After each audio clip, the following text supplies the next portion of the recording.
just next year?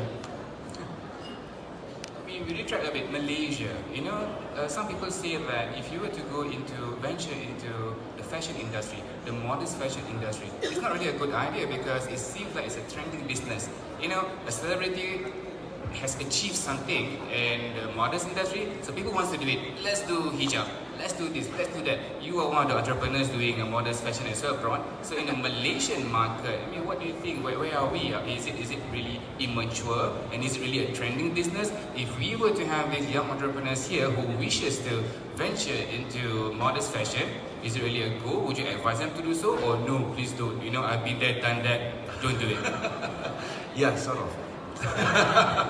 Sort of, because there's a lot of things like the celebrity segment. I think that's pretty much a different kind of OEM. It's just like, you know, like Sukma, and I just go and hi, where's my check? I sign the check, and Sukma X Bront, and it's you know, it's a very fly by night, and it's a free pass kind of thing. It's not a genuine model, genuine business. I mean, but you know, there's no harm in it. I'm not totally against it. I mean, like some people do wear, you know, do buy stuff just because there's some people put a name on it.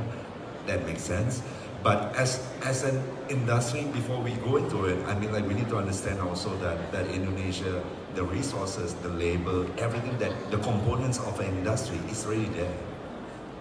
Us, man, labor can be expensive, or you have to do it elsewhere, Pakistan or Vietnam. So it's slightly harder unless you're really serious about it.